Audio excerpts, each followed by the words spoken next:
D'abord, c'est monsieur Amor Attend, chargé de département de conservation du végétal du jardin d'essai. Donc, le jardin d'essai, créé en 1832, et il s'étale sur 32 hectares clôturés.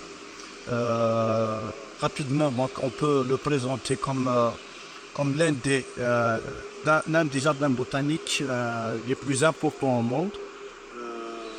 Il a traversé plusieurs étapes, donc jardin d'acclimatation, puis jardin botanique. Depuis 1832 jusqu'à nos jours, le jardin a traversé plusieurs étapes.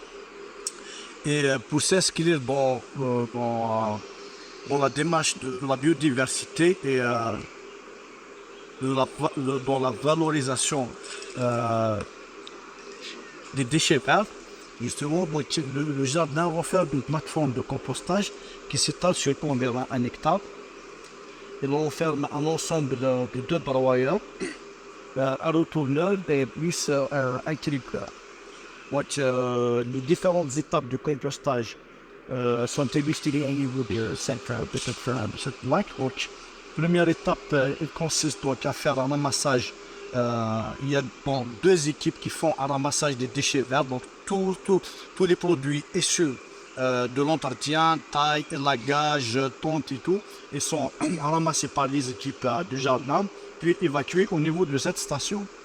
Une fois arrivé à la station, il y a une deuxième équipe qui s'occupe du tri des déchets selon le diamètre.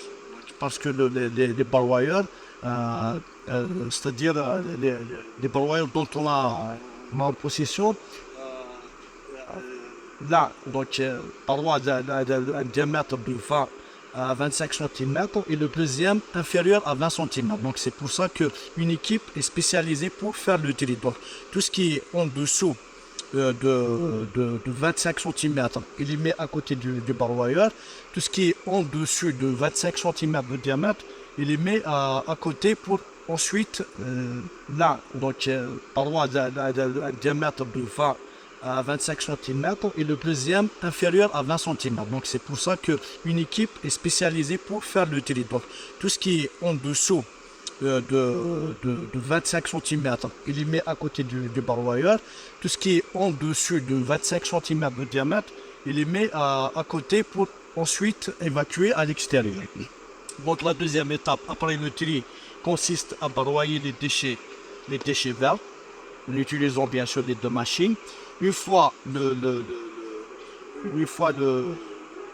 broyage est fait, on passe à la deuxième étape qui est la constitution des ondins. Donc le broyage, le premier produit issu du broyage qu'on appelle le broyage est mis sous forme d'ondin. Donc c'est la deuxième étape, c'est la mise en ondin. La troisième étape, c'est l'arrosage. Ça, l'étape la plus importante du compostage, c'est l'arrosage parce que donc, on utilise la méthode de compostage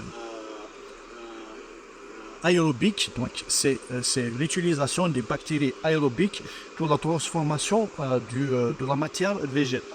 Donc, il faudrait, notamment en période de chaleur, arroser constamment les ondins et puis les retourner.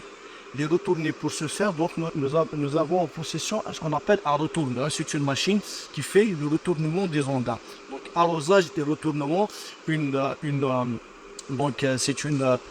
une étape à répétition qui se répète pratiquement au quotidien. Arrosage des ondins et retournement pour accélérer le processus de décomposition de la matière végétale. Et cette étape justement, retournement et arrosage, c'est l'étape la plus longue du processus de compostage qui dure environ 6 à 8 mois suivant les conditions. Donc une fois l'étape terminée, on arrive à avoir un premier produit fini, semi-fini plutôt, qu'on appelle le compost semi-fini. C'est-à-dire, il est prêt à être utilisé, mais il reste une dernière étape pour que ça soit un produit fini. Donc on le passe au niveau du cribleur. Le cribleur, donc c'est un jour de tamis, vous voyez, donc, qui sert, donc, qui a des mailles de 2 mm. Donc il y a toute une équipe donc, qui s'occupe donc de tamiser le parois semi-fini pour avoir un compost, le compost de fil. Voilà grosso modo les étapes de compostage. Et pour dire juste pour terminer, la station de compostage du jardin d'essai était la première au niveau national. Elle a été inaugurée en 2009. Et c'était donc justement pour que le jardin s'inscrit dans la démarche